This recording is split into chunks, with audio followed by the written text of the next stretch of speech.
evening. What do you want to do tonight?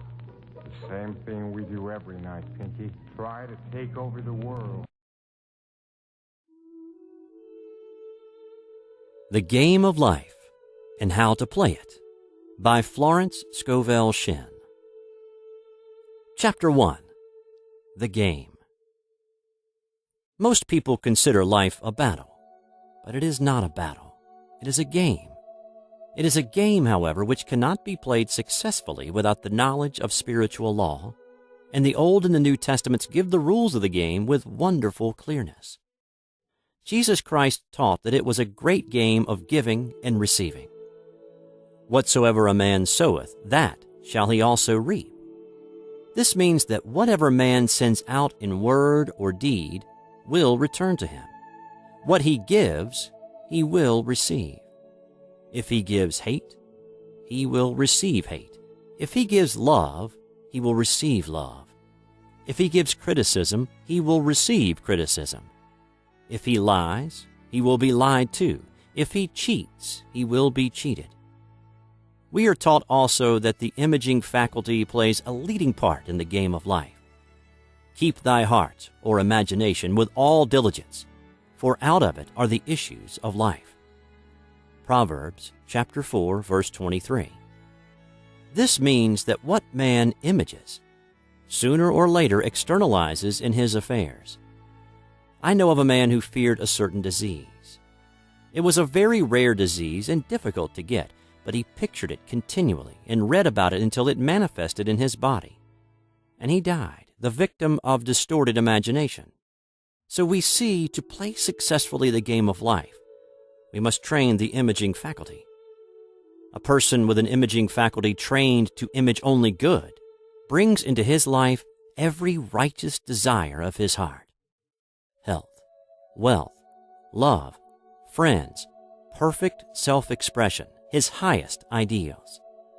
The imagination has been called the scissors of the mind, and it is ever cutting, day by day, the pictures man sees there, and sooner or later he meets his own creations in his outer world.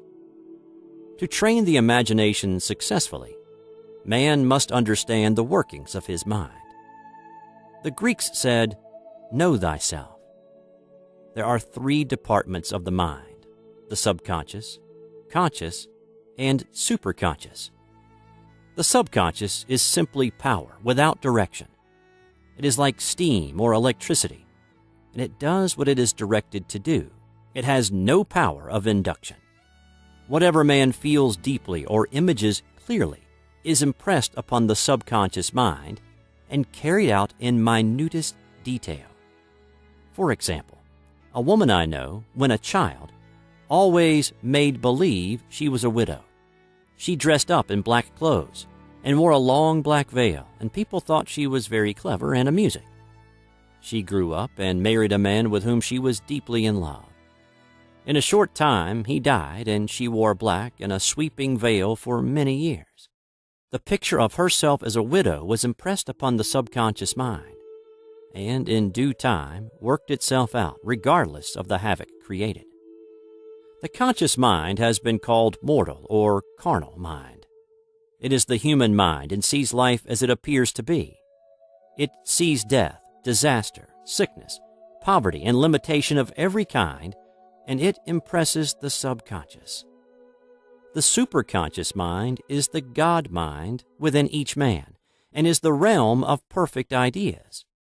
In it is the perfect pattern spoken of by Plato, the divine design. For there is a divine design for each person. There is a place that you are to fill, and no one else can fill, something you are to do, which no one else can do. There is a perfect picture of this in the superconscious mind. It usually flashes across the conscious as an unattainable ideal, something too good to be true. In reality, it is man's true destiny or destination flashed to him from the infinite intelligence which is within himself. Many people, however, are in ignorance of their true destinies and are striving for things and situations which do not belong to them. and would only bring failure and dissatisfaction if attained. For example, a woman came to me and asked me to speak the word that she would marry a certain man with whom she was very much in love. She called him A.B. I replied that this would be a violation of spiritual law, but that I would speak the word for the right man, the divine selection, the man who belonged to her by divine right. I added, if A.B. is the right man, you can't lose him, and if he isn't, you will receive his equivalent. She saw A.B. frequently, but no headway was made in their friendship. One evening she called and said, "Do you know, for the last week, A.B. hasn't seemed so wonderful to me?" I replied, "Maybe he is not the divine selection. Another man may be the right one." Soon after that, she met another man who fell in love with her at once, and who said she was his ideal. In fact, he said all the things that she had always wished A.B. would say to her. She remarked, it was quite uncanny. She soon returned his love and lost all interest in A.B. This shows the law of substitution. A right idea was substituted for a wrong one. Therefore, there was no loss or sacrifice involved. Jesus Christ said, "Seek ye first the kingdom of God and his righteousness, and all these things shall be added unto you." And he said the kingdom was within man. The kingdom is the realm of right ideas, or the divine pattern. Jesus Christ taught that man's words played a leading part in the game of life. By your words ye are justified, and by your words ye are condemned. Many people have brought disaster into their lives through idle words. For example, a woman once asked me why her life was now one of poverty, of limitation. Formerly, she had a home, was surrounded by beautiful things, and had often tired of the management of her home, and had said repeatedly, "I'm sick and tired of things. I wish I lived in a trunk." And she added, "Today I am living in that trunk." She had spoken herself into a trunk. The subconscious mind has no sense of humor, and people often joke themselves into unhappy experiences. For example, a woman who had a great deal of money joked continually about getting ready for the poorhouse. In a few years, she was almost destitute, having impressed the subconscious mind with a picture of lack and limitation.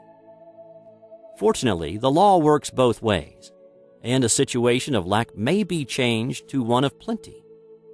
For example, a woman came to me one hot summer's day for a treatment for prosperity. She was worn out, dejected, and discouraged. She said she possessed just $8 in the world. I said, "Good. We'll bless the $8 and multiply them as Jesus Christ multiplied the loaves and fishes. For he taught that every man had the power to bless and to multiply, to heal and to prosper." She said, "What shall I do next?" I replied, "Follow intuition. Have you a hunch to do anything or to go anywhere?" Intuition means intuition, or to be taught from within. It is man's unerring guide, and I will deal more fully with its laws in a following chapter. The woman replied, "I don't know. I seem to have a hunch to go home. I've just enough money for car fare."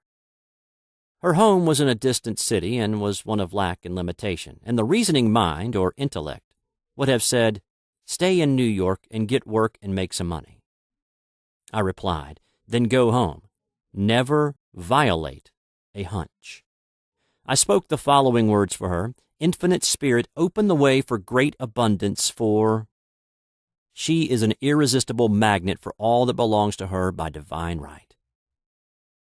I told her to repeat it continually also. She left for home immediately. In calling on a woman one day, she linked up with an old friend of her family. Through this friend, she received thousands of dollars in a most miraculous way. She has said to me often, "Tell people about the woman who came to you with $8 and a hunch." There is always plenty on man's pathway, but it can only be brought into manifestation through desire, faith, or the spoken word. Jesus Christ brought out clearly that man must make the first move.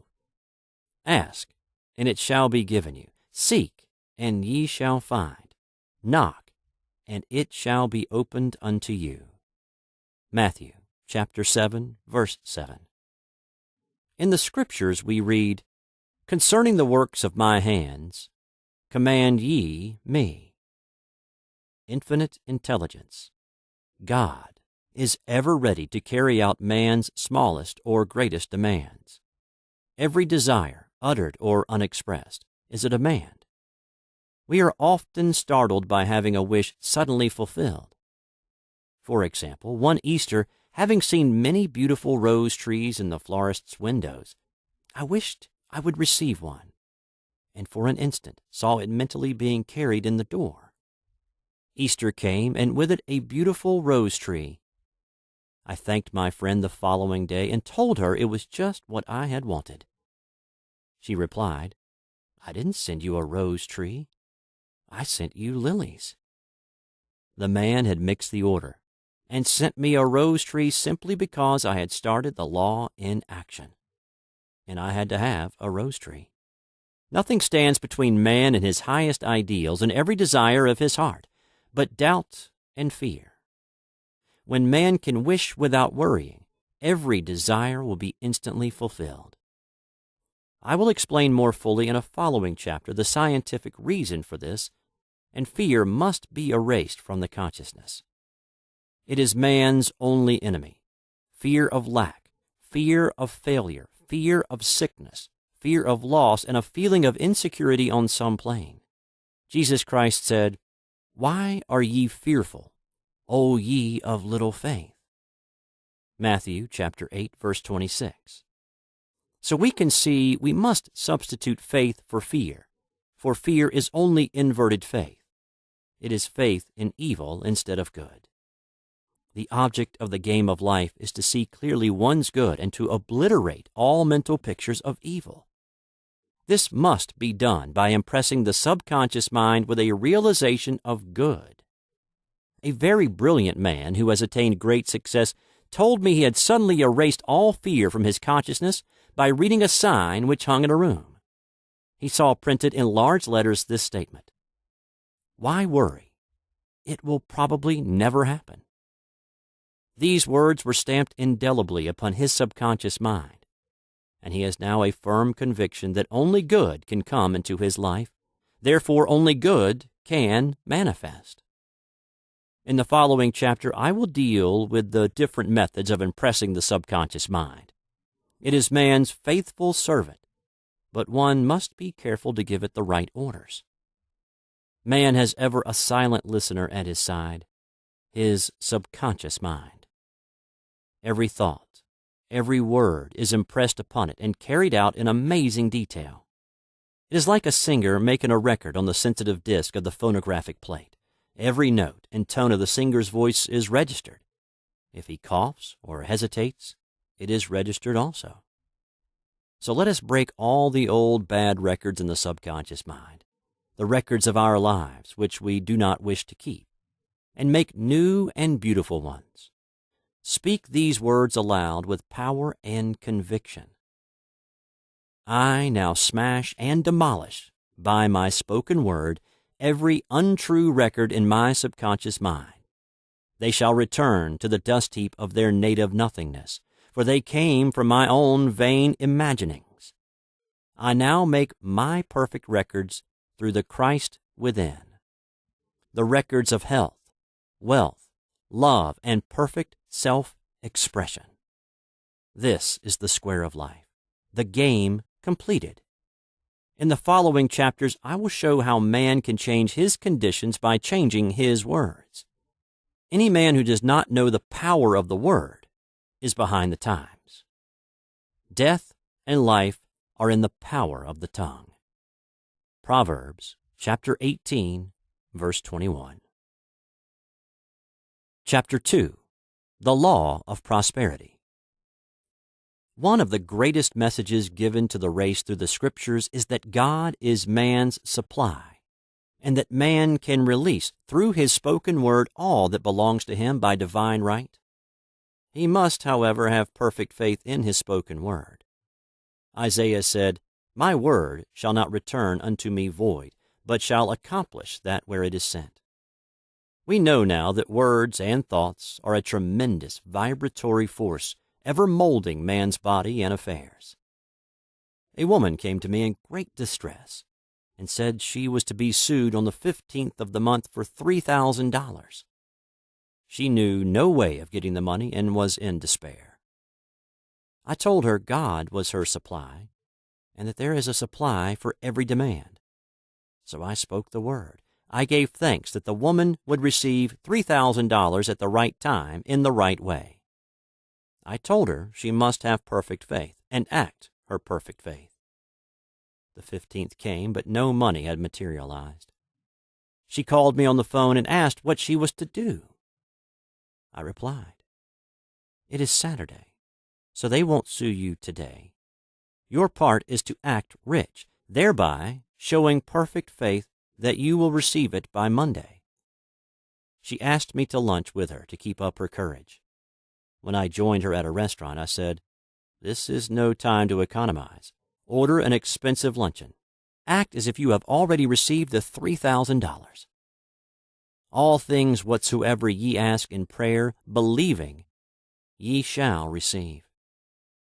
You must act as if you have already received.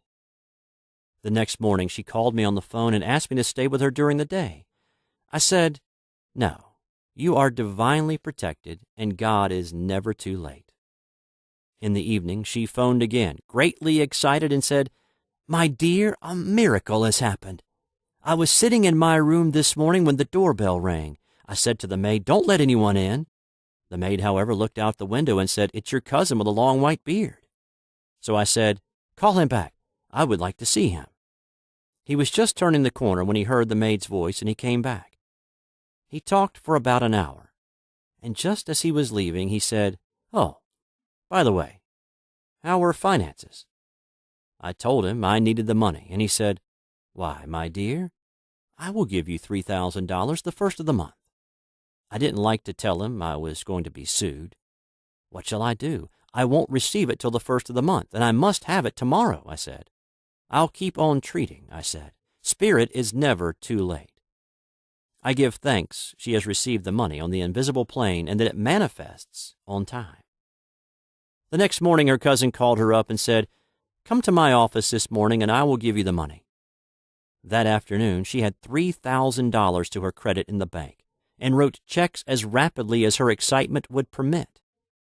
If one asks for success and prepares for failure, he will get the situation he is prepared for. For example, a man came to me asking me to speak the word that a certain debt would be wiped out. I found he spent his time planning what he would say to the man when he did not pay his bill, thereby neutralizing my words. He should have seen himself paying the debt. We have a wonderful illustration of this in the Bible relating to the 3 kings who were in the desert, without water for their men and horses. They consulted the prophet Elisha, who gave them this astonishing message. "Thus saith the Lord, Ye shall not see wind, neither shall you see rain, yet make this valley full of ditches." Man must prepare for the thing he has asked for, when there isn't the slightest sign of it in sight. For example, a woman found it necessary to look for an apartment during the year when there was a great shortage of apartments in New York. It was considered almost an impossibility, and her friends were sorry for her and said, "Isn't it too bad? You'll have to store your furniture and live in a hotel." She replied, "You needn't feel sorry for me. I'm a Superman, and I'll get an apartment." She spoke the words. Infinite Spirit opened the way for the right apartment. She knew there was a supply for every demand, and that she was unconditioned, working on the spiritual plane, and that one with God is a majority. She had contemplated buying new blankets when the tempter, the adverse thought or reasoning mind, suggested, "Don't buy the blankets. Perhaps after all you won't get an apartment and you will have no use for them." She promptly replied to herself, I'll dig my ditches by buying the blankets." So she prepared for the apartment, acted as though she already had it. She found one in a miraculous way, and it was given to her although there were over 200 other applicants. The blankets showed active faith. It is needless to say that the ditches dug by the 3 kings in the desert were filled to overflowing. Read 2 Kings. Getting into the spiritual swing of things is no easy matter for the average person. The adverse thoughts of doubt and fear surge from the subconscious. They are the army of the aliens, which must be put to flight. This explains why it is so often darkest before the dawn. A big demonstration is usually preceded by tormenting thoughts. Having made a statement of high spiritual truth, one challenges the old beliefs in the subconscious, and error is exposed to be put out. This is the time when one must make his affirmations of truth repeatedly and rejoice and give thanks that he has already received. "Before ye call, I shall answer." This means that every good and perfect gift is already man's awaiting his recognition. Man can only receive what he sees himself receiving. The children of Israel were told that they could have all the land they could see. This is true of every man. He has only the land within his own mental vision. Every great work, every big accomplishment has been brought into manifestation through holding to the vision. And often just before the big achievement comes apparent failure and discouragement. The children of Israel, when they reached the promised land, were afraid to go in, for they said it was filled with giants who made them feel like grasshoppers. And there we saw the giants, and we were in our own sight as grasshoppers. This is almost every man's experience. However, the one who knows spiritual law is undisturbed by appearance and rejoices while he is yet in captivity.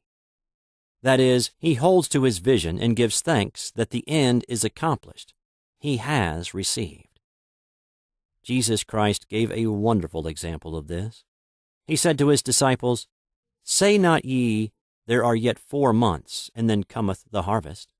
Behold, I say unto you, lift up your eyes and look on the fields, for they are ripe already to harvest." His clear vision pierced the world of matter, and he saw clearly the 4th-dimensional world, things as they really are, perfect and complete in divine mind. So man must ever hold the vision of his journey's end and demand the manifestation of that which he has already received. It may be his perfect health, love, supply, self-expression, home, or friends. They are all finished and perfect ideas registered in divine mind, man's own superconscious mind, and must come through him, not to him. For example, a man came to me asking for treatments for success. It was imperative that he raise $50,000 for his business. The time limit was almost up when he came to me in despair. No one wanted to invest in his enterprise, and the bank had flatly refused a loan. I replied, "I suppose you lost your temper while at the bank, therefore your power.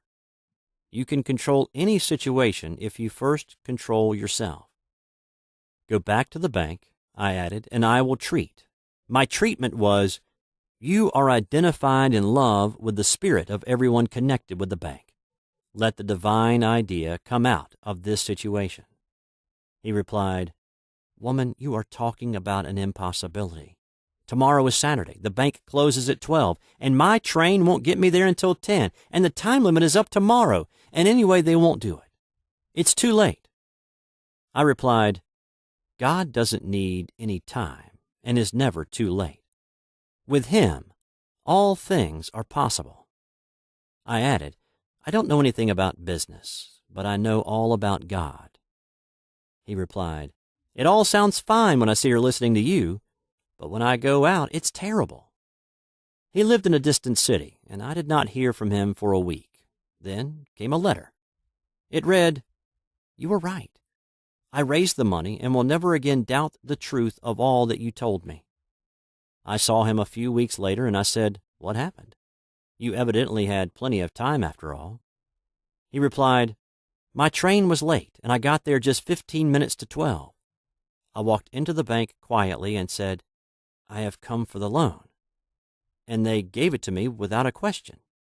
It was the last 15 minutes of the time allotted to him, and Infinite Spirit was not too late. In this instance, the man could never have demonstrated alone. He needed someone to help him hold to the vision. This is what one man can do for another.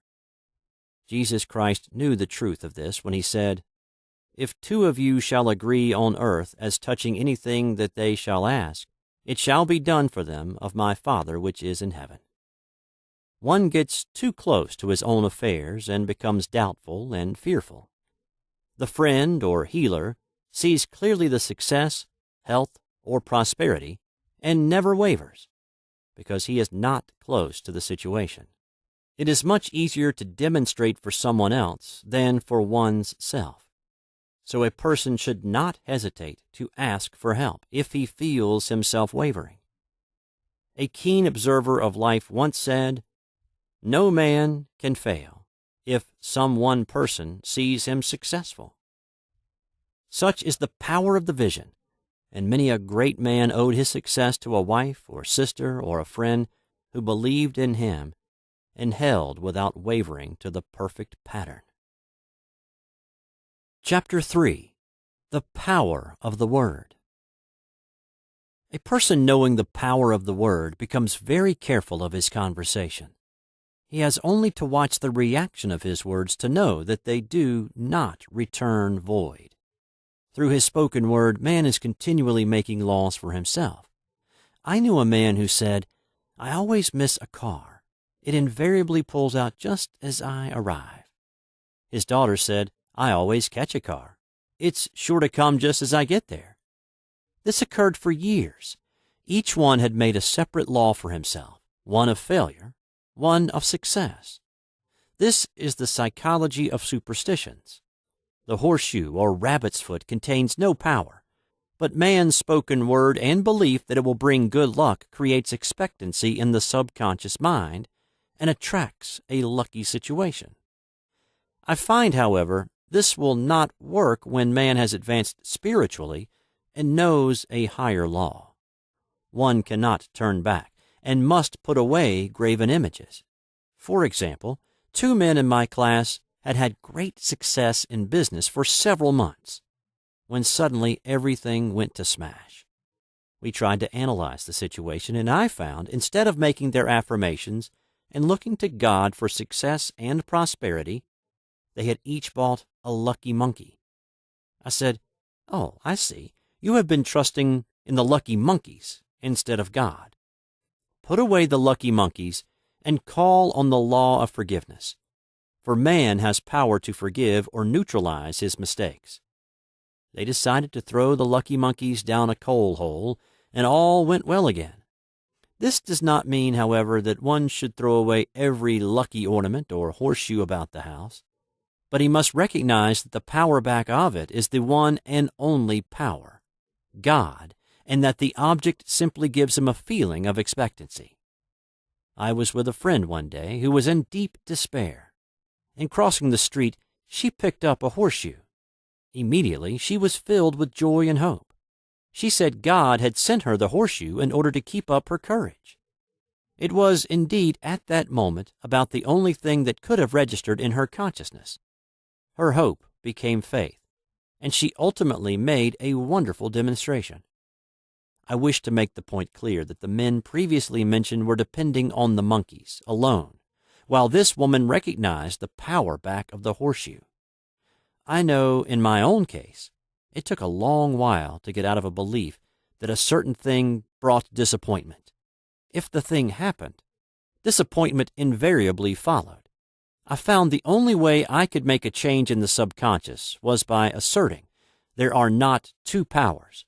There is only one power, God, therefore there are not disappointments, and this thing means a happy surprise. I noticed a change at once, and happy surprises commenced coming my way. I have a friend who said nothing could induce her to walk under a ladder. I said, "If you are afraid, you are giving in to a belief in 2 powers. good and evil, instead of one. As God is absolute, there can be no opposing power, unless man makes the false of evil for himself. To show you believe in only one power, God, and that there is no power or reality in evil, walk under the next ladder you see. Soon after, she went to her bank. She wished to open her box in the safety deposit vault, and there stood a ladder on her pathway. It was impossible to reach the box without passing under the ladder. She quailed with fear and turned back. She could not face the lion on her pathway. However, when she reached the street, my words rang in her ears, and she decided to return and walk under it. It was a big moment in her life, for ladders had held her in bondage for years. She retraced her steps to the vault, and the ladder was no longer there. This so often happens. If one is willing to do a thing he is afraid to do, he does not have to. It is the law of non-resistance, which is so little understood. Someone has said that courage contains genius and magic. Face a situation fearlessly, and there is no situation to face. It falls away of its own weight. The explanation is that fear attracted the ladder on the woman's pathway, and fearlessness removed it. Thus, the invisible forces are ever working for man, who is always pulling the strings himself, though he does not know it. Owing to the vibratory power of words, whatever man voices, he begins to attract. People who continually speak of disease invariably attract it. After man knows the truth, he cannot be too careful of his words. For example, I have a friend who often says on the phone, "Do come to see me and have an old-fashioned chat." This old-fashioned chat means an hour of about 500 to 1,000 destructive words, the principal topics being loss, lack, failure, and sickness. I reply, "No, I thank you. I've had enough old-fashioned chats in my life. They are too expensive. But I will be glad to have a new-fashioned chat and talk about what we want, not what we don't want." There is an old saying that man only dares use his words for three purposes: to heal, bless, or prosper. What man says of others will be said of him, and what he wishes for another he is wishing for himself. Curses, like chickens, come home to roost. If a man wishes someone bad luck, he is sure to attract bad luck himself. If he wishes to aid someone to success, he is wishing and aiding himself to success. The body may be renewed and transformed through the spoken word and clear vision, and disease be completely wiped out of the consciousness. The metaphysician knows that all disease has a mental correspondence, and in order to heal the body, one must first heal the soul. The soul is the subconscious mind, and it must be saved from wrong thinking. In the 23rd Psalm, we read, "He restoreth my soul." This means that the subconscious mind or soul must be restored with the right ideas, and the mystical marriage is the marriage of the soul and the spirit, or the subconscious and superconscious mind. They must be one. When the subconscious is flooded with the perfect ideas of the superconscious, God and man are one.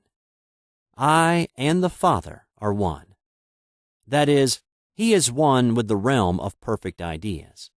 He is the man made in God's likeness and image, imagination, and is given power and dominion over all created things, his mind, body, and affairs. It is safe to say that all sickness and unhappiness come from the violation of the law of love.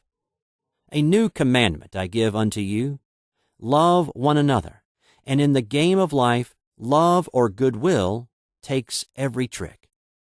For example, a woman I know had for years an appearance of a terrible skin disease. The doctors told her it was incurable, and she was in despair. She was on the stage, and she feared she would soon have to give up her profession, and she had no other means of support. She, however, procured a good engagement, and on the opening night made a great hit. She received flattering notices from the critics, and was joyful and elated. The next day she received a notice of dismissal. a man in the caste, had been jealous of her success and had caused her to be sent away. She felt hatred and resentment taking complete possession of her, and she cried out, "Oh, God, don't let me hate that man." That night she worked for hours in the silence. She said, "I soon came into a very deep silence. I seemed to be at peace with myself, with the man, and with the whole world. I continued this for 2 following nights, and on the 3rd day I found I was healed completely of the skin disease. In asking for love or goodwill, she had fulfilled the law, for love is the fulfilling of the law, and the disease, which came from subconscious resentment, was wiped out. Continual criticism produces rheumatism, as critical, inharmonious thoughts cause unnatural deposits in the blood, which settle in the joints. False growths are caused by jealousy, hatred, unforgiveness, fear, etc. Every disease is caused by a mind not at ease. I said once in my class, there is no use asking anyone, "What's the matter with you?"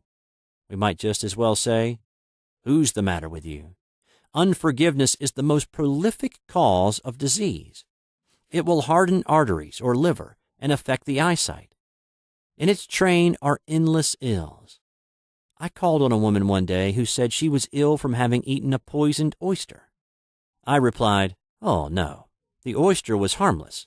You poisoned the oyster. What's the matter with you?"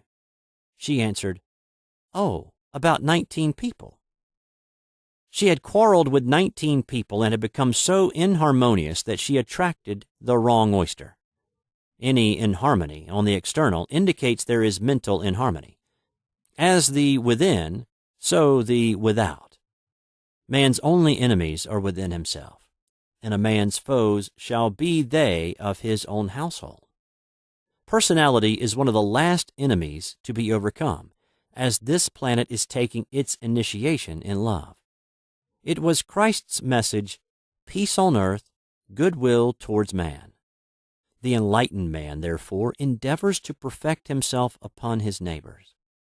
His work is with himself, to send out goodwill and blessings to every man, and the marvelous thing is that if one blesses a man, he has no power to harm him. For example, a man came to me asking to treat for success in business. He was selling machinery, and a rival appeared on the scene with what he proclaimed was a better machine, and my friend feared defeat.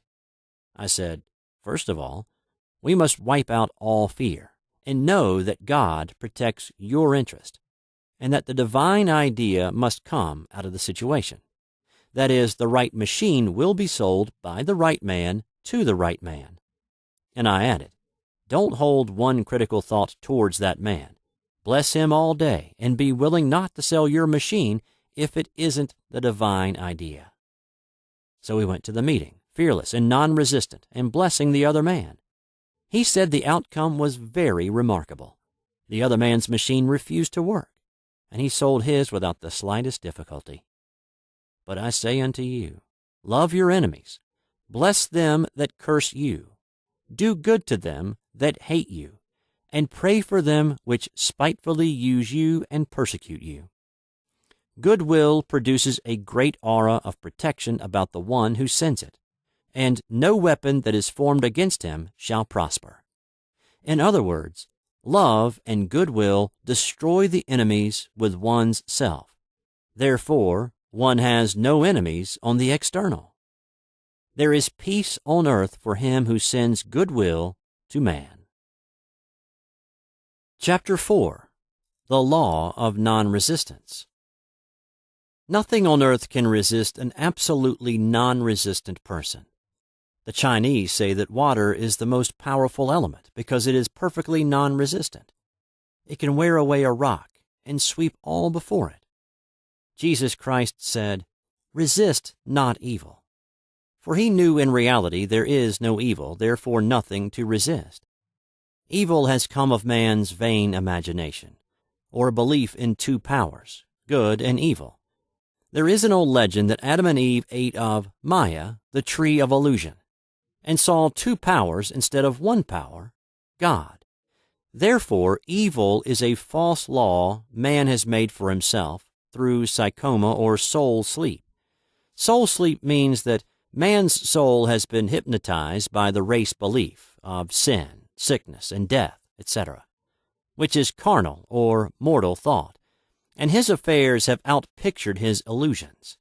We have read in a preceding chapter that man's soul is his subconscious mind, and whatever he feels deeply, good or bad, is outpictured by that faithful servant. His body and affairs show forth what he has been picturing. The sick man has pictured sickness, the poor man poverty, the rich man wealth. People often say, "Why does a little child attract illness when it is too young even to know what it means?" I answer that children are sensitive and receptive to the thoughts of others about them, and often outpicture the fears of their parents. I heard a metaphysician once say, "If you do not run your subconscious mind yourself, someone else will run it for you." Mothers often unconsciously attract illness and disaster to their children by continually holding them in thoughts of fear and watching for symptoms. For example, a friend asked a woman if her little girl had had the measles. She replied promptly, "Not yet." This implied that she was expecting the illness and therefore preparing the way for what she did not want for herself and child. However, the man who is centered and established in right thinking, the man who sends out only goodwill to his fellow man and who is without fear, cannot be touched or influenced by the negative thoughts of others. In fact, he could then receive only good thoughts, as he himself sends forth only thoughts. Resistance is hell, for it places man in a state of torment. A metaphysician once gave me a wonderful recipe for taking every trick in the game of life. It is the acme of non-resistance. He gave it in this way. At one time in my life, I baptized children, and of course, they had many names. Now I no longer baptize children, but I baptize events. But I give every event the same name. If I have a failure, I baptize it success, in the name of the Father, and of the Son, and of the Holy Ghost. In this, we see the great law of transmutation, founded on non-resistance. Through his spoken word, every failure was transmuted into success. For example, a woman who required money and who knew the spiritual law of opulence was thrown continually in a business way with a man who made her feel very poor. He talked lack and limitation, and she commenced to catch his poverty thoughts. So she disliked him and blamed him for her failure. She knew in order to demonstrate her supply, she must first feel that she had received. A feeling of opulence must precede its manifestation. It dawned on her one day that she was resisting the situation and seeing two powers instead of one. So she blessed the man and baptized the situation success. She affirmed, as there is only one power, God, this man is here for my good and my prosperity. Just what he did not seem to be there for. Soon after that, she met, through this man, a woman who gave her, for a service rendered, several $1,000s, and the man moved to a distant city and faded harmoniously from her life. Make the statement, every man is a golden link in the chain of my good, for all men are God in manifestation, awaiting the opportunity given by man, himself, to serve the divine plan of his life. Bless your enemy, and you rob him of his ammunition. His arrows will be transmuted into blessings. This law is true of nations as well as individuals. Bless a nation, send love and goodwill to every inhabitant, and it is robbed of its power to harm. Man can only get the right idea of non-resistance through spiritual understanding. My students have often said, "I don't want to be a doormat." I reply, when you use non-resistance with wisdom, no one will ever be able to walk over you. Another example, one day I was impatiently awaiting an important telephone call. I resisted every call that came in and made no outgoing calls myself, reasoning that it might interfere with the one I was awaiting. Instead of saying, divine ideas never conflict, the call will come at the right time, leaving it to infinite intelligence to arrange, I commenced to manage things myself. I made the battle mine, not God's, and remained tense and anxious. The bell did not ring for about an hour, and I glanced at the phone and found the receiver had been off that length of time, and the phone was disconnected. My anxiety, fear, and belief in interference had brought on a total eclipse of the telephone. Realizing what I had done, I commenced blessing the situation at once. I baptized it success, and affirmed I cannot lose any call that belongs to me by divine right. I am under grace and not under law. A friend rushed out to the nearest telephone to notify the company to reconnect. She entered a crowded grocery, but the proprietor left his customers and attended to the call himself. My phone was connected at once, and 2 minutes later, I received a very important call, and about an hour afterward, the one I had been awaiting. One's ships come in over a calm sea. So long as man resists a situation, he will have it with him. If he runs away from it, it will run after him. For example, I repeated this to a woman one day, and she replied, "How true that is. I was unhappy at home. I disliked my mother, who was critical and domineering. So I ran away and was married. But I married my mother, for my husband was exactly like my mother, and I had the same situation to face again." Agree with thine adversary quickly.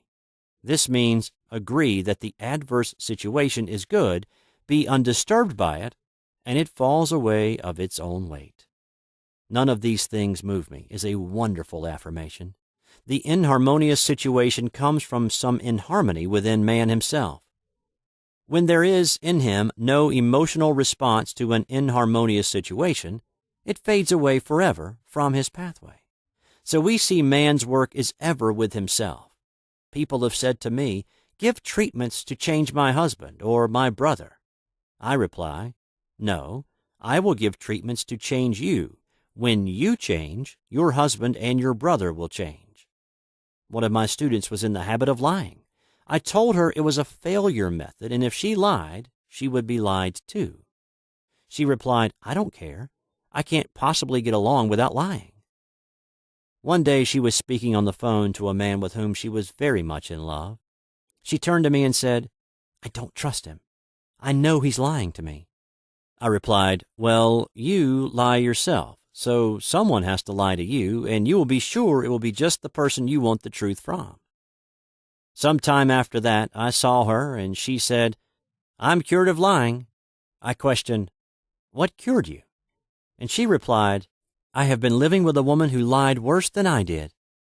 One is often cured of his faults by seeing them in others.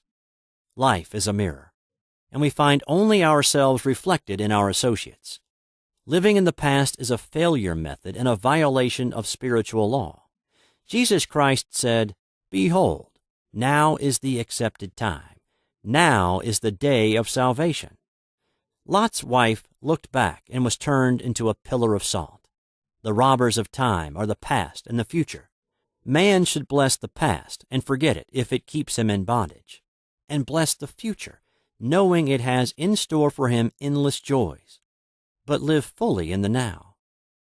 For example, a woman came to me complaining that she had no money with which to buy Christmas gifts. She said, "Last year was so different. I had plenty of money and gave lovely presents, and this year I have scarcely a cent." I replied, "You will never demonstrate money while you are pathetic and live in the past. Live fully in the now and get ready to give Christmas presents. Dig your ditches and the money will come." She exclaimed, "I know what to do. I will buy some tinsel twine, Christmas seals, and wrapping paper." I replied, "Do that, and the presents will come and stick themselves to the Christmas seals." This, too, was showing financial fearlessness and faith in God, as the reasoning mind said, "Keep every cent you have, as you are not sure you will get any more." She bought the seals, paper, and twine, and a few days before Christmas received a gift of several $100s. Buying the seals and twine had impressed the subconscious with expectancy and opened the way for the manifestation of the money. She purchased all the presents in plenty of time. man must live suspended in the moment. Look well, therefore, to this day. Such is the salutation of the dawn. He must be spiritually alert, ever awaiting his leads, taking advantage of every opportunity. One day I said continually, silently, Infinite Spirit, don't let me miss a trick. And something very important was told to me that evening.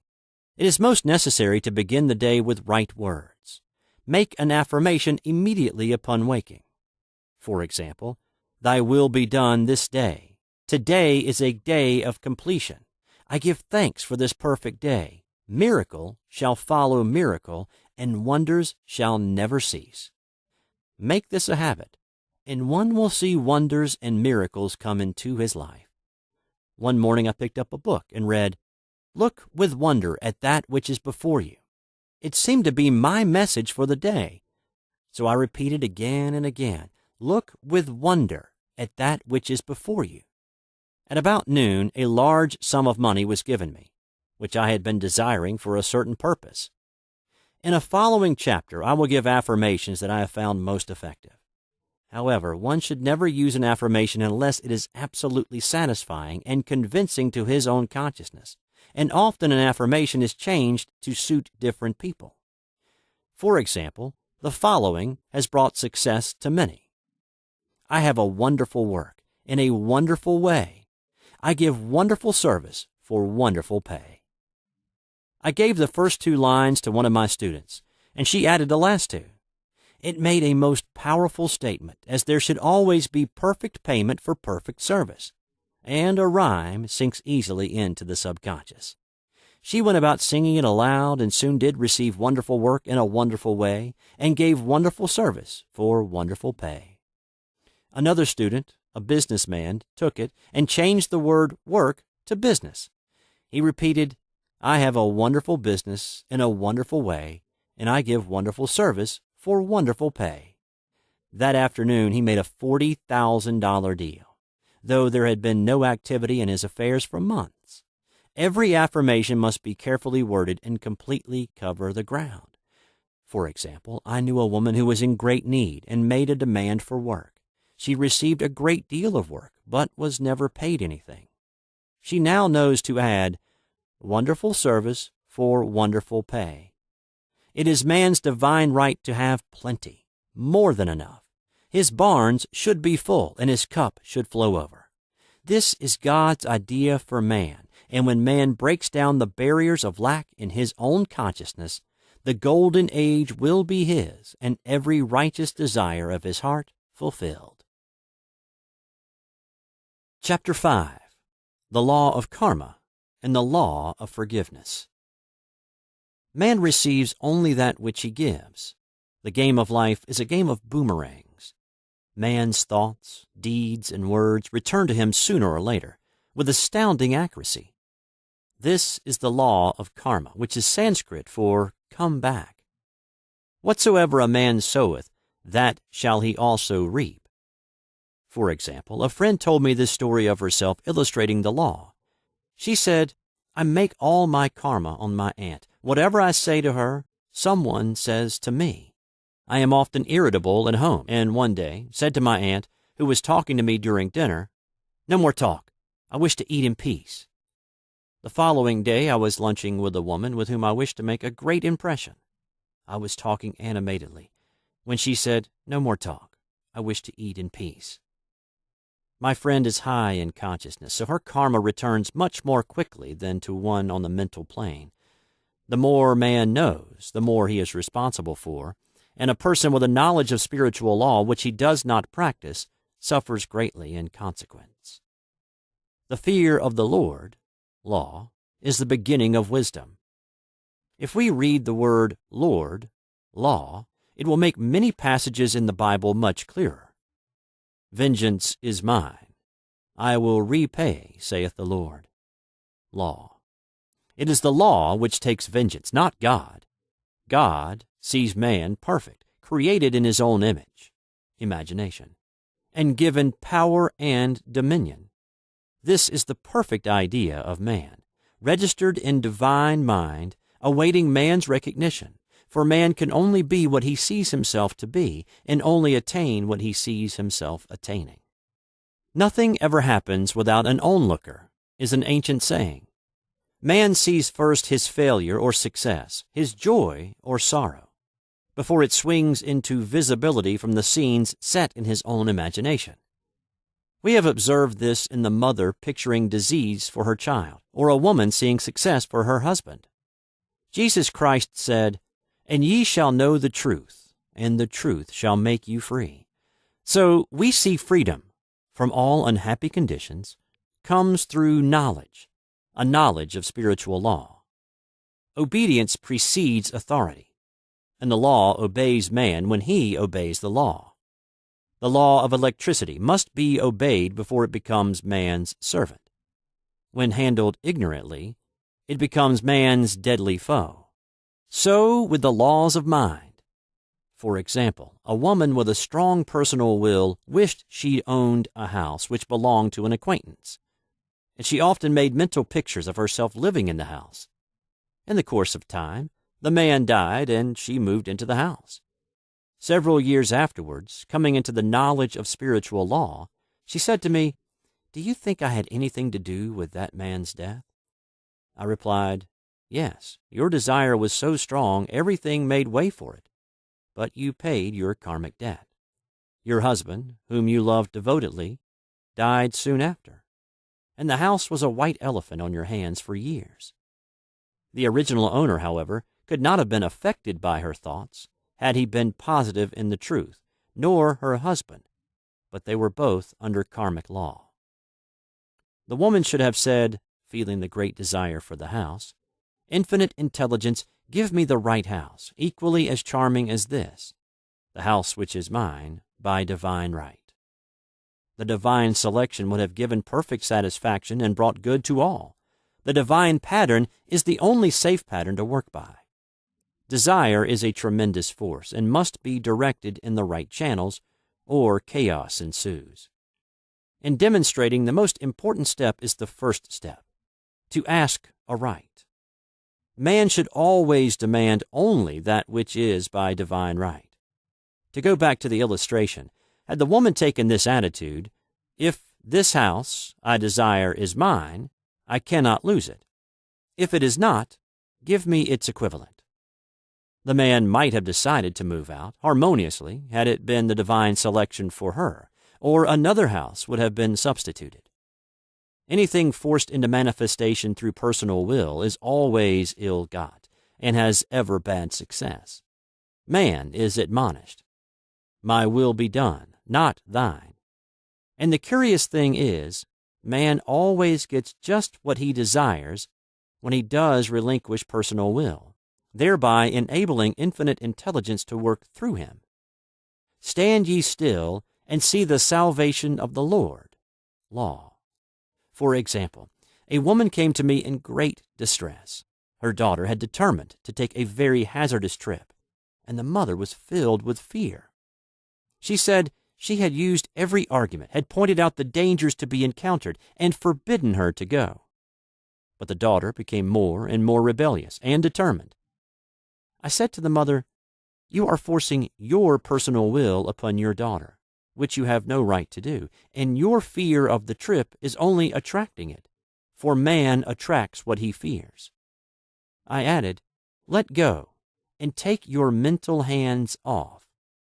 Put it in God's hands and use this statement: I put this situation in the hands of infinite love and wisdom. If this trip is the divine plan, I bless it and not longer resist. But if it is not divinely planned, I give thanks that it is now dissolved and dissipated." A day or two after that, her daughter said to her, "Mother, I have given up the trip." And the situation returned to its native nothingness. It is learning to stand still, which seems so difficult for man. I have dealt more fully with this law in the chapter on non-resistance. I will give another example of sowing and reaping which came in the most curious way. A woman came to me saying she had received a counterfeit $20 bill given to her at the bank. She was much disturbed, for she said, "The people at the bank will never acknowledge their mistake." I replied, "Let us analyze the situation and find out why you attracted it." She thought a few moments and exclaimed, "I know it. I sent a friend a lot of stage money just for a joke." So the law had sent her some stage money, for it doesn't know anything about jokes. I said, "Now we will call on the law of forgiveness and neutralize the situation." Christianity is founded upon the law of forgiveness. Christ has redeemed us from the curse of the karmic law, and the Christ within each man is his Redeemer and salvation from all inharmonious conditions. So I said, "Infinite Spirit, we call on the law of forgiveness and give thanks that she is under grace and not under law, and cannot lose this $20 which is hers by divine right. Now," I said, "go back to the bank and tell them fearlessly that it was given you there by mistake." She obeyed, and to her surprise, they apologized and gave her another bill, treating her most courteously. So knowledge of the law gives man power to rub out his mistakes. Man cannot force the external to be what he is not. If he desires riches, he must be rich first in consciousness. For example, a woman came to me asking treatment for prosperity. She did not take much interest in her household affairs, and her home was in great disorder. I said to her, "If you wish to be rich, you must be orderly. All men with great wealth are orderly, and order is heaven's first law." I added, "You will never become rich with a burnt match in the pincushion." She had a good sense of humor and commenced immediately, putting her house in order. She rearranged furniture, straightened out bureau drawers, cleaned rugs, and soon made a big financial demonstration, a gift from a relative. The woman herself became made over and keeps herself keyed up financially by being ever watchful of the external and expecting prosperity, knowing God is her supply. Many people are in ignorance of the fact that gifts and things are investments, and that hoarding and saving invariably lead to loss.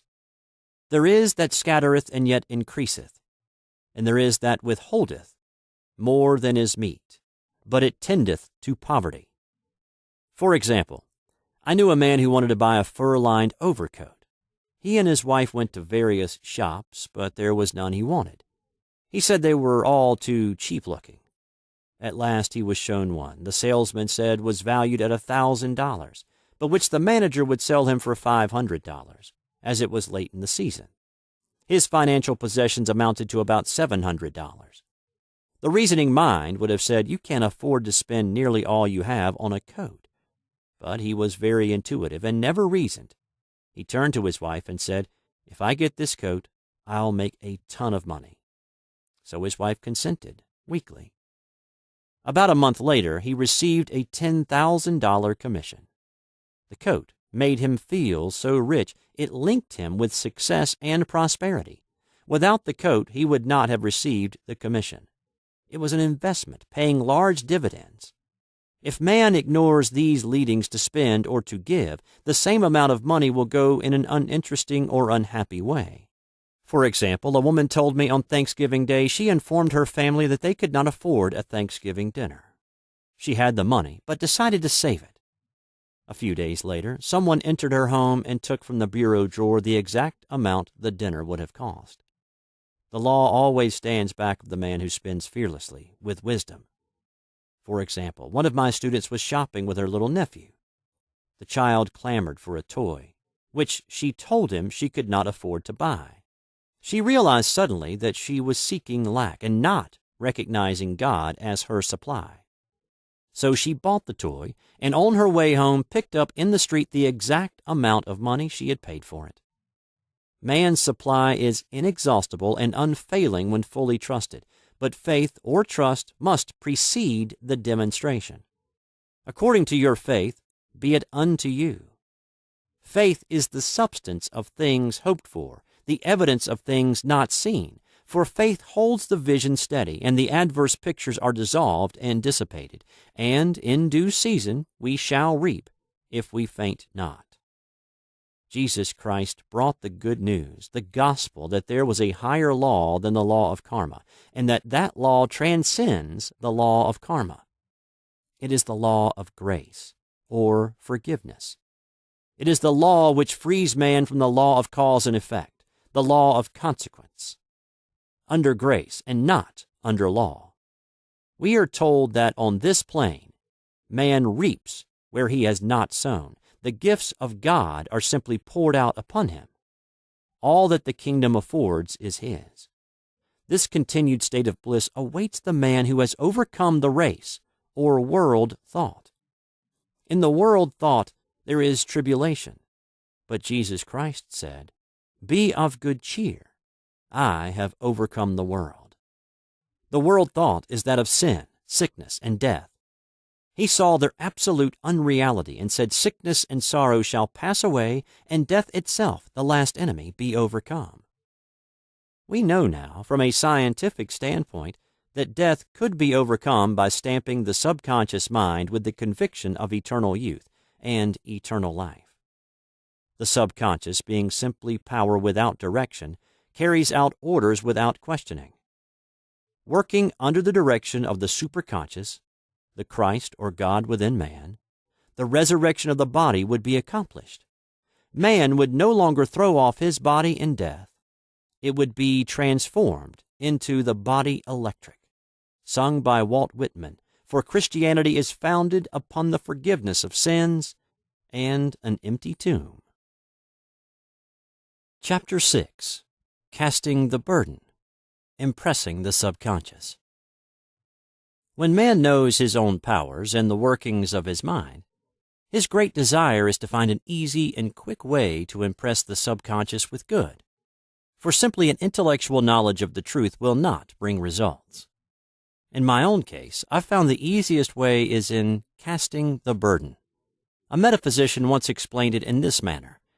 He said, "The only thing which gives anything weight in nature is the law of gravitation. And if a boulder could be taken high above the planet, there would be no weight in that boulder." And that is what Jesus Christ meant when he said, "My yoke is easy and my burden is light." He had overcome the world vibration and functioned in the fourth-dimensional realm, where there is only perfection, completion, life, and joy. He said, "Come to me, all ye that are labor and are heavy laden, and I will give you rest. Take my yoke upon you, for my yoke is easy and my burden is light." We are also told in the 55th Psalm to cast thy burden upon the Lord. Many passages in the Bible state that the battle is God's, not man's, and that man is always to stand still and see the salvation of the Lord.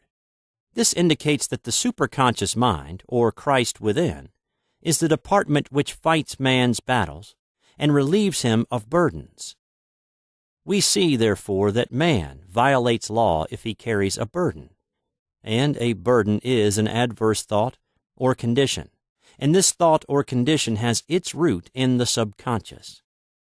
It seems almost impossible to make any headway directing the subconscious from the conscious or reasoning mind. As the reasoning mind, the intellect is limited in its conceptions and filled with doubts and fears. How scientific it then is to cast the burden upon the superconscious mind, or Christ within, where it is made light, or dissolved into its native nothingness. For example, a woman in urgent need of money, made light upon the Christ within, the superconscious, with the statement, "I cast this burden of lack on the Christ within, and I go free to have plenty." The belief in lack was her burden, as she cast it upon the superconscious with its belief of plenty. An avalanche of supply was the result. We read, "The Christ in you, the hope of glory." Another example, one of my students had been given a new piano, and there was no room in her studio for it until she had moved out the old one. She was in a state of perplexity. She wanted to keep the old piano, but knew of no place to send it. She became desperate, as the new piano was to be sent immediately, in fact, was on its way with no place to put it. She said it came to her to repeat, "I cast this burden on the Christ within, and I go free." A few moments later, her phone rang, and a woman friend asked if she might rent her old piano, and it was moved out, a few minutes before the new one arrived. I knew a woman whose burden was resentment. She said, "I cast this burden of resentment on the Christ within, and I go free to be loving, harmonious, and happy." The almighty superconscious flooded the subconscious with love, and her whole life was changed.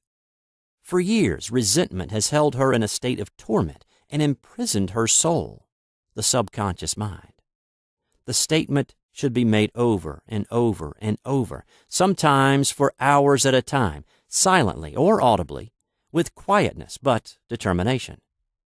I have often compared it to winding up a Victrola. We must wind ourselves up with spoken words. I have noticed in casting the burden, after a little while, one seems to see clearly. It is impossible to have clear vision while in the throes of carnal mind. Doubts and fear poison the mind and body, and imagination runs riot, attracting disaster and disease. In steadily repeating the affirmation, "I cast this burden on the Christ within and go free," the vision clears, and with it a feeling of relief, and sooner or later comes the manifestation of good, be it health, happiness, or supply. One of my students once asked me to explain the darkness before the dawn. I referred in a preceding chapter to the fact that often, before the big demonstration, everything seems to go wrong, and deep depression clouds the consciousness. It means that out of the subconscious are rising the doubts and fears of the ages.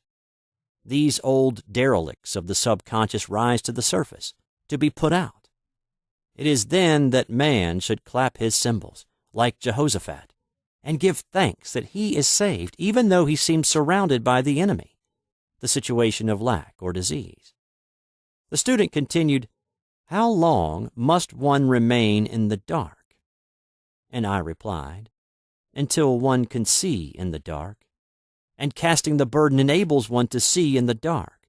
In order to impress the subconscious, active faith is always essential. Faith without works is dead." In these chapters, I have endeavored to bring out this point.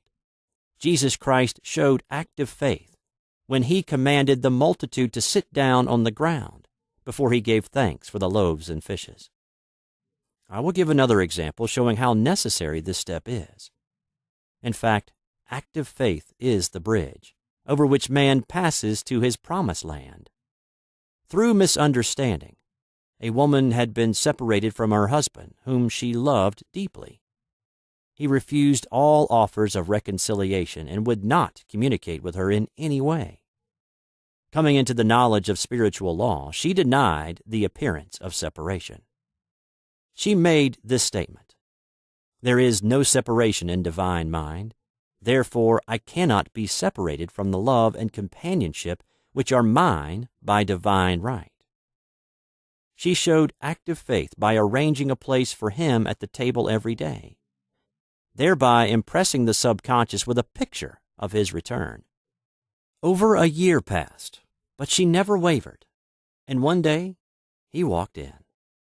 The subconscious is often impressed through music. Music has a fourth-dimensional quality and releases the soul from imprisonment.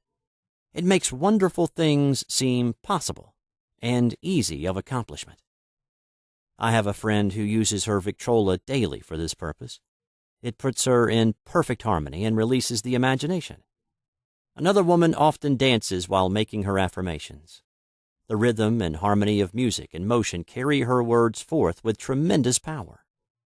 The student must remember also not to despise the day of small things. Invariably, before a demonstration come signs of land. Before Columbus reached America, he saw birds and twigs which showed him land was near. So it is with a demonstration. But often the student mistakes it for the demonstration itself and is disappointed. For example, a woman had spoken the word for a set of dishes. Not long afterwards, a friend gave her a dish which was old and cracked. She came to me and said, "Well, I asked for a set of dishes, and all I got was a cracked plate." I replied, "The plate was only signs of land. It shows your dishes are coming. Look upon it as birds and seaweed." And not long afterwards, the dishes came. Continually making believe impresses the subconscious. If one makes believe he is rich, and makes believe he is successful, in due time he will reap.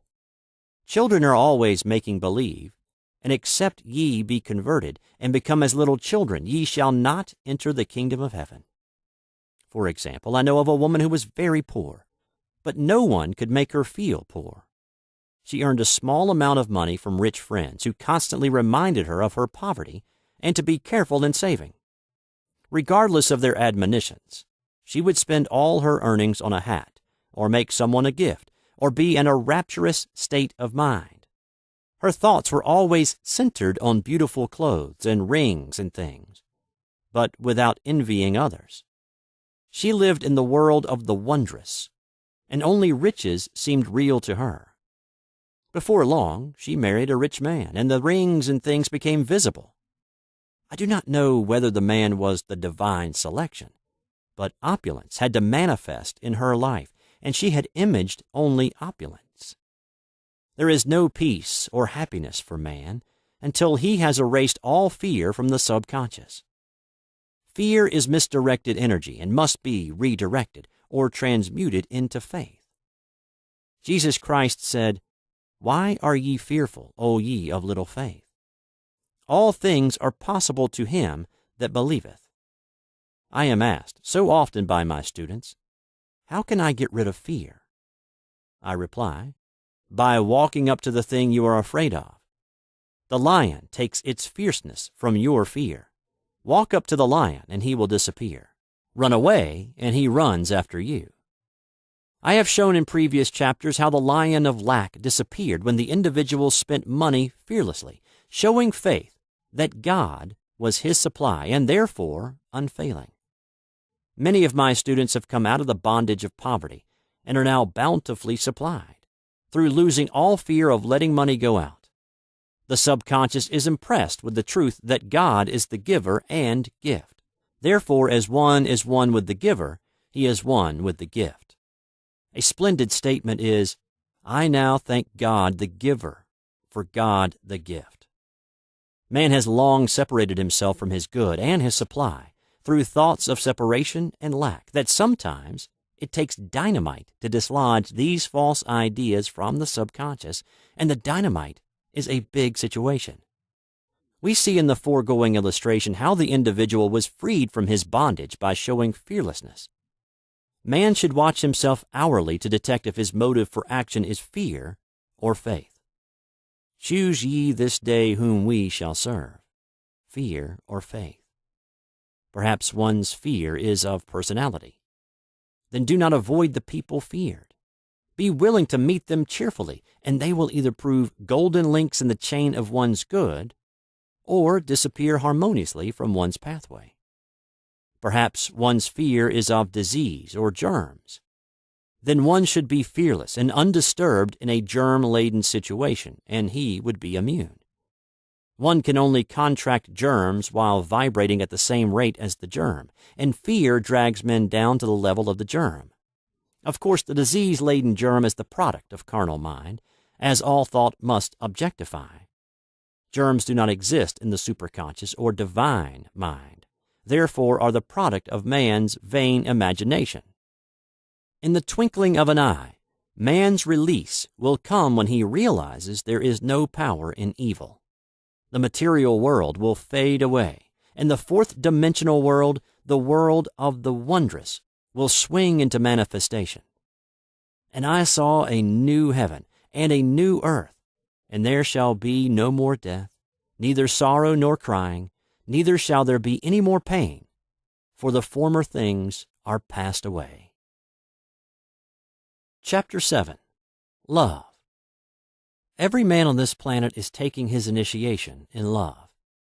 "A new commandment I give unto you, that ye love one another." Uspensky states, in Tertium Organum, that love is a cosmic phenomenon and opens to man the fourth-dimensional world, the world of the wondrous. Real love is selfless and free from fear. It pours itself out upon the object of its affection, without demanding any return. Its joy is in the joy of giving. Love is God in manifestation, and the strongest magnetic force in the universe. Pure, unselfish love draws to itself its own. It does not need to seek or demand. Scarcely anyone has the faintest conception of real love. Man is selfish, tyrannical, or fearful in his affections, thereby losing the thing he loves. Jealousy is the worst enemy of love, for the imagination runs riot, seeing the loved one attracted to another, and invariably these fears objectify if they are not neutralized. For example, a woman came to me in deep distress. The man she loved had left her for other women, and said he never intended to marry her. She was torn with jealousy and resentment, and said she hoped he would suffer as he had made her suffer, and added, "How could he leave me when I loved him so much?" I replied, "You are not loving that man, you are hating him," and added, "You can never receive what you have never given. Give a perfect love, and you will receive a perfect love. Perfect yourself on this man. Give him a perfect, unselfish love, demanding nothing in return. Do not criticize or condemn, and bless him wherever he is." She replied, "No, I won't bless him unless I know where he is." "Well," I said, "that is not real love. When you send out real love will return to you, either from this man or his equivalent. For if this man is not the divine selection, you will not want him. As you are one with God, you are one with the love which belongs to you by divine right." Several months passed, and matters remained about the same, but she was working conscientiously with herself. I said, "When you are no longer disturbed by his cruelty, he will cease to be cruel, as you are attracting it through your own emotions."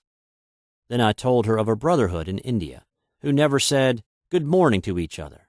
They used these words, "I salute the divinity in you." They saluted the divinity in every man and the wild animals in the jungle, and they were never harmed, for they saw only God in every living thing. I said, "Salute the divinity in this man, and say, I see your divine self only. I see you as God sees you, perfect, made in his image and likeness." She found she was becoming more poised and gradually losing her resentment. He was a captain, and she always called him the Cap. One day she said, suddenly, "God bless the Cap wherever he is." I replied, "Now that is real love, and when you have become a complete circle and are no longer disturbed by the situation, you will have his love or attract its equivalent." I was moving at this time and did not have a telephone, so was out of touch with her for a few weeks, when one morning I received a letter saying, "We are married." At the earliest opportunity, I paid her a call. My first words were, "What happened?" "Oh," she exclaimed, "a miracle. One day I woke up and all suffering had ceased. I saw him that evening and he asked me to marry him. We were married in about a week, and I have never seen a more devoted man." There is an old saying, "No man is your enemy. No man is your friend. Every man is your teacher." So one should become impersonal and learn what each man has to teach him, and soon he would learn his lessons and be free. The woman's lover was teaching her selfless love, which every man, sooner or later, must learn. Suffering is not necessary for man's development. It is the result of violation of spiritual law, but few people seem able to rouse themselves from their soul sleep without it. When people are happy, they usually become selfish, and automatically the law of karma is set in action. Man often suffers loss through lack of appreciation. I knew a woman who had a very nice husband, but she often said, "I don't care anything about being married. But that is nothing against my husband. I'm simply not interested in married life." She had other interests and scarcely remembered she had a husband. She only thought of him when she saw him. One day her husband told her he was in love with another woman and left. She came to me in distress and resentment. I replied, "It is exactly what you spoke the word for. You said you didn't care anything about being married, so the subconscious worked to get you unmarried." She said, "Oh yes, I see. People get what they want and then feel very much hurt." She soon became in perfect harmony with the situation and knew they were both much happier apart.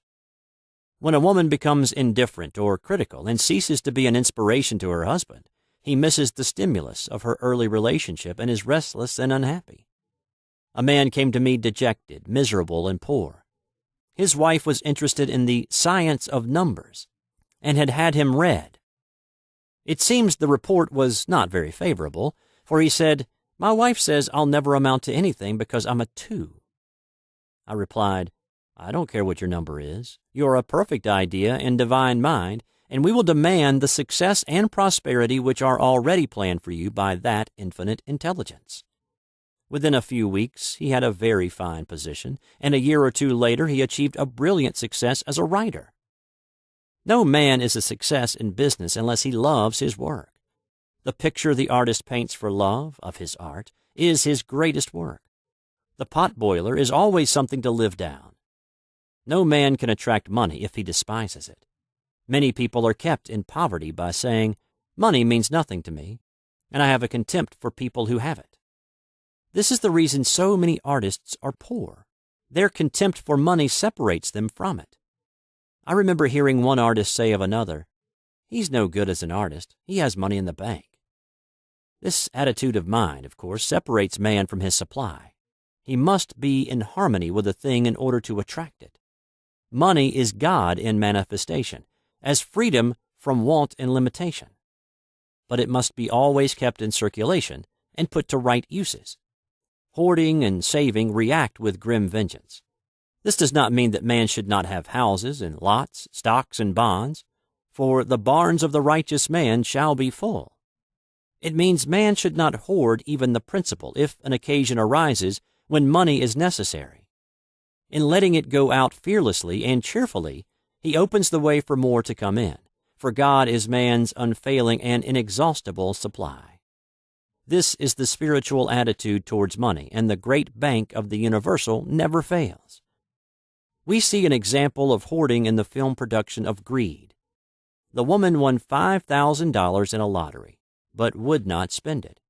She hoarded and saved, let her husband suffer and starve, and eventually she scrubbed floors for a living. She loved the money itself and put it above everything, and one night she was murdered and the money taken from her. This is an example of where love of money is the root of all evil. Money in itself is good and beneficial, but used for destructive purposes, hoarded and saved, or considered more important than love, brings disease and disaster, and the loss of the money itself. Follow the path of love, and all things are added, for God is love, and God is supply. Follow the path of selfishness and greed, and the supply vanishes, and man is separated from it. For example, I knew the case of a very rich woman who hoarded her income. She rarely gave anything away, but bought things for herself.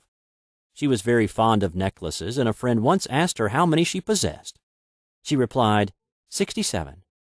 She bought them and put them away, carefully wrapped in tissue paper. Had she used the necklaces, it would have been quite legitimate, but she was violating the law of use. Her closets were filled with clothes she never wore, and jewels which never saw the light. The woman's arms were gradually becoming paralyzed from holding on to things, and eventually she was considered incapable of looking after her affairs, and her wealth was handed over to others to manage. So man, in ignorance of the law, brings about his own destruction. All disease, all unhappiness come from the violation of the law of love.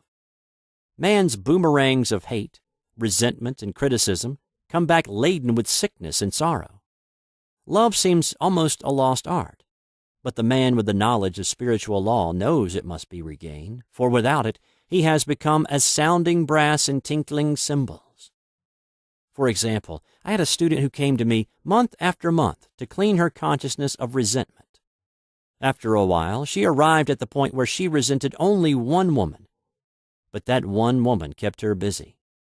Little by little, she became poised and harmonious, and one day, all resentment was wiped out. She came in radiant and exclaimed, "You can't understand how I feel." The woman said something to me, and instead of being furious, I was loving and kind, and she apologized and was perfectly lovely to me. No one can understand the marvelous lightness I feel within.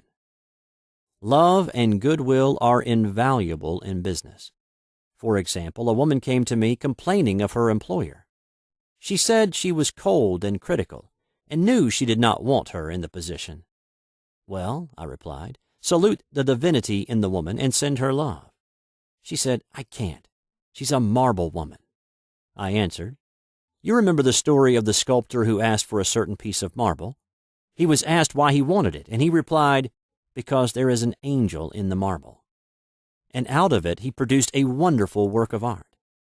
She said, very well, I'll try it. A week later she came back and said, I did what you told me to, and now the woman is very kind and took me out in her car. People are sometimes filled with remorse for having done someone an unkindness, perhaps years ago. If the wrong cannot be righted, its effect can be neutralized by doing someone a kindness in the present. This one thing I do, forgetting those things which are behind and reaching forth unto things where are before. Sorrow, regret, and remorse tear down the cells of the body and poison the atmosphere of the individual. A woman said to me in deep sorrow, treat me to be happy and joyous, for my sorrow makes me so irritable with members of my family that I keep making more karma. I was asked to treat a woman who was mourning for her daughter. I denied all belief in loss and separation and affirmed that God was the woman's joy, love, and peace. The woman gained her poise at once, but sent word by her son not to treat any longer because she was so happy it wasn't respectable. So mortal mind loves to hang on to its griefs and regrets. I knew a woman who went about bragging of her troubles, so of course she always had something to brag about. The old idea was if a woman did not worry about her children, she was not a good mother.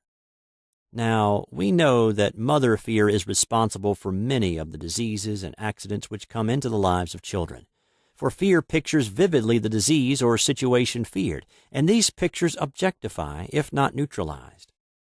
Happy is the mother who can say sincerely that she puts her child in God's hands and knows therefore that he is divinely protected.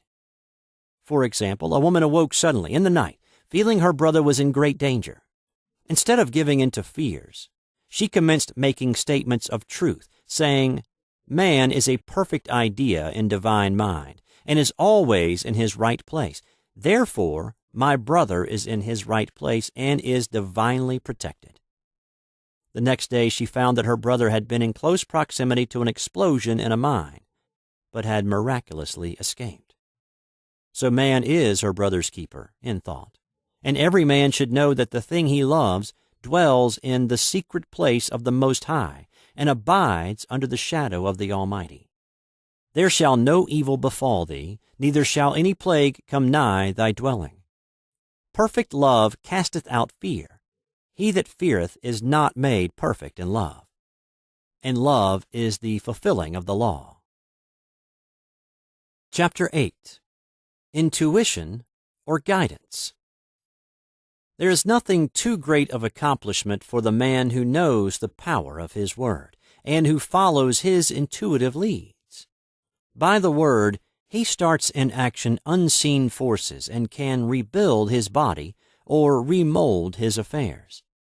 It is therefore of the utmost importance to choose the right words, and the student carefully selects the affirmation he wishes to catapult into the invisible. He knows that God is his supply, that there is a supply for every demand, and that his spoken word releases this supply. Ask, and ye shall receive.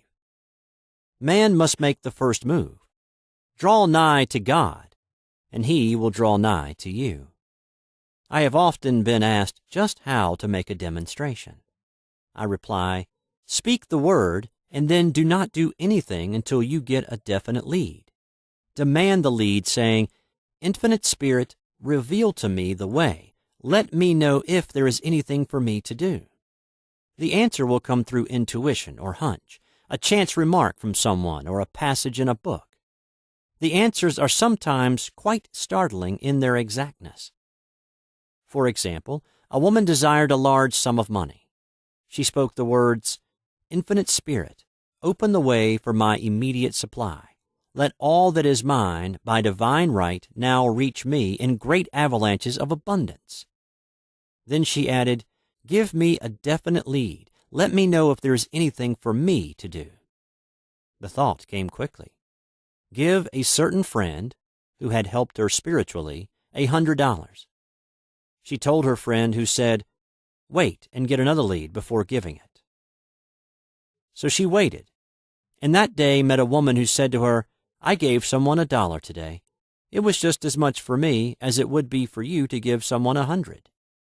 This was indeed an unmistakable lead, so she knew she was right in giving the $100. It was a gift which proved a great investment, for shortly after that, a large sum of money came to her in a remarkable way. Giving opens the way for receiving. In order to create activity in finances, one should give. Tithing, or giving 1/10 of one's income, is an old Jewish custom and is sure to bring increase. Many of the richest men in this country have been tithers, and I have never known it to fail as an investment. The 10th part goes forth and returns blessed and multiplied. But the gift, or tithe, must be given with love and cheerfulness, for God loveth a cheerful giver. Bills should be paid cheerfully. All money should be sent forth fearlessly and with a blessing. This attitude of mind makes man master of money. It is his to obey, and his spoken word then opens vast reservoirs of wealth. Man himself limits his supply by his limited vision. Sometimes the student has a great realization of wealth, but is afraid to act. The vision and action must go hand in hand, as in the case of the man who bought the fur-lined overcoat. A woman came to me asking me to speak the word for a position. So I demanded, "Infinite Spirit, open the way for this woman's right position." Never ask for just a position. Ask for the right position, the place already planned in divine mind, as it is the only one that will give satisfaction. I then gave thanks that she had already received and that it would manifest quickly. Very soon she had 3 positions offered her, 2 in New York and 1 in Palm Beach, and she did not know which to choose. I said, "Ask for a definite lead." The time was almost up and was still undecided when one day she telephoned. When I woke up this morning, I could smell Palm Beach. She had been there before and knew its balmy fragrance. I replied, "Well, if you can smell Palm Beach from here, it is certainly your lead." She accepted the position, and it proved a great success. Often one's lead comes at an unexpected time. One day I was walking down the street when I suddenly felt a strong urge to go to a certain bakery, a block or 2 away. The reasoning mind resisted, arguing, "There is nothing there that you want." However, I had learned not to reason, so I went to the bakery, looked at everything, and there was certainly nothing there that I wanted. But coming out, I encountered a woman I had thought of often, and who was in great need of the help which I could give her. So often, one goes for one thing and finds another. Intuition is a spiritual faculty and does not explain, but simply points the way. A person often receives a lead during a treatment. The idea that comes may seem quite irrelevant, but some of God's leadings are mysterious. In the class one day, I was treating that each individual would receive a definite lead. A woman came to me afterwards and said, "While you were treating, I got the hunch to take my furniture out of storage and get an apartment." The woman had come to be treated for health. I told her I knew in getting a home of her own, her health would improve, and I added, "I believe your trouble, which is congestion, has come from having things stored away. Congestion of things causes congestion in the body. You have violated the law of use, and your body is paying the penalty." So I gave thanks that divine order was established in her mind, body, and affairs. People little dream of how their affairs react on the body. There is a mental correspondence for every disease. A person might receive instantaneous healing through the realization of his body being a perfect idea in divine mind, and therefore whole and perfect. But if he continues his destructive thinking, hoarding, hating, fearing, condemning, the disease will return. Jesus Christ knew that all sickness came from sin, but admonished the leper after the healing to go and sin no more, lest a worse thing come upon him. So man's soul, or subconscious mind, must be washed whiter than snow for permanent healing, and the metaphysician is always delving deep for the correspondence. Jesus Christ said, "Condemn not, lest ye also be condemned. Judge not, lest ye be judged." Many people have attracted disease and unhappiness through condemnation of others. What man condemns in others, he attracts to himself. For example, a friend came to me in anger and distress because her husband had deserted her for another woman. She condemned the other woman and said continually she knew he was a married man and had no right to accept his attentions. I replied, "Stop condemning the woman. Bless her, and be through with the situation. Otherwise, you are attracting the same thing to yourself." She was deaf to my words, and a year or two later became deeply interested in a married man herself. Man picks up a live wire whenever he criticizes or condemns, and may expect a shock. Indecision is a stumbling block in many a pathway. In order to overcome it, make the statement repeatedly. I am always under direct inspiration. I make right decisions quickly. These words impress the subconscious, and soon one finds himself awake and alert, making his right moves without hesitation. I have found it destructive to look to the psychic plane for guidance, as it is the plane of many minds and not the one mind. As man opens his mind to subjectivity, he becomes a target for destructive forces. The psychic plane is the result of man's mortal thought, and is on the plane of opposites. He may receive either good or bad messages. The science of numbers and the reading of horoscopes keep man down on the mental or mortal plane, for they deal only with the karmic path.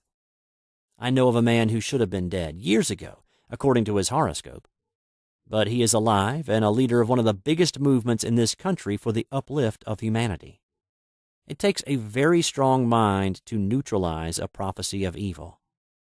The student should declare, "Every false prophecy shall come to naught. Every plan my Father in heaven has not planned shall be dissolved and dissipated. The divine idea now comes to pass." However, if any good message has ever been given one of coming happiness or wealth, harbor and expect it, and it will manifest sooner or later through the law of expectancy. Man's will should be used to back the universal will. I will that the will of God be done. It is God's will to give every man every righteous desire of his heart, and man's will should be used to hold the perfect vision without wavering. The prodigal son said, "I will arise and go to my father." It is indeed often an effort of the will to leave the husks and swine of mortal thinking. It is so much easier for the average person to have fear than faith. So faith is an effort of the will. As man becomes spiritually awakened, he recognizes that any external inharmony is the correspondence of mental inharmony. If he stumbles or falls, he may know he is stumbling or falling in consciousness.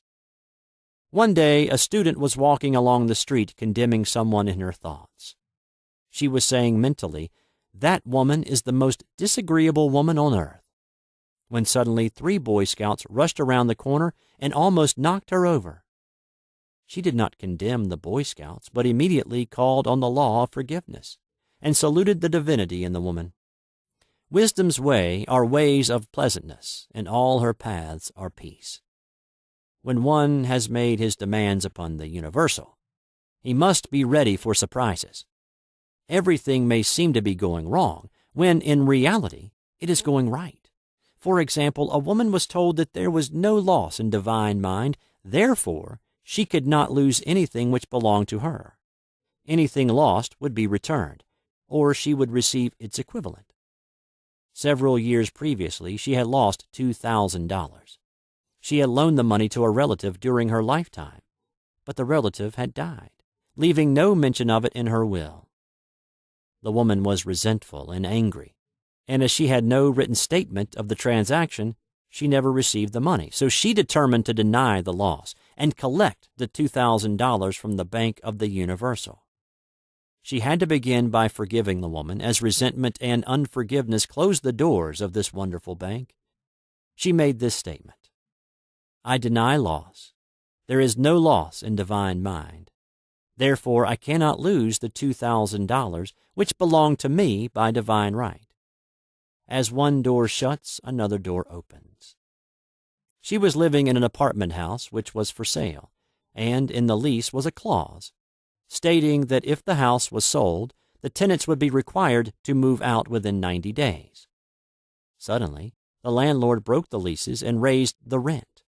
Again, injustice was on her pathway, but this time she was undisturbed. She blessed the landlord and said, "As the rent has been raised, it means that I'll be that much richer, for God is my supply."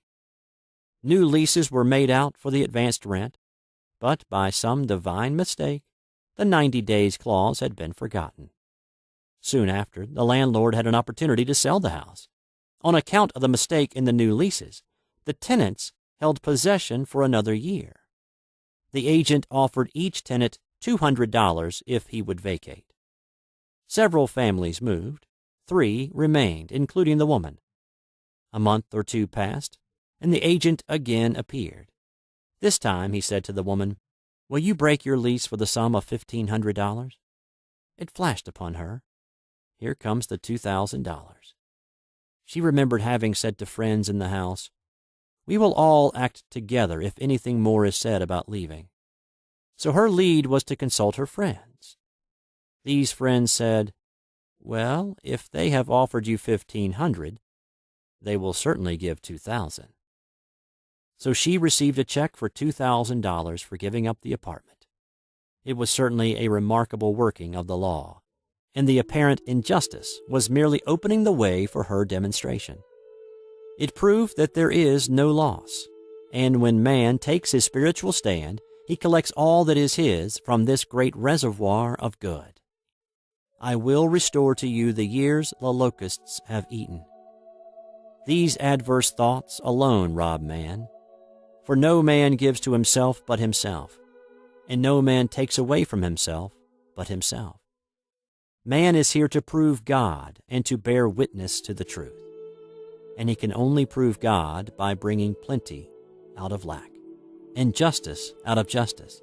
"Prove me now herewith, saith the Lord of hosts, if I will not open you the windows of heaven and pour out a blessing, that there shall not be room enough to receive it."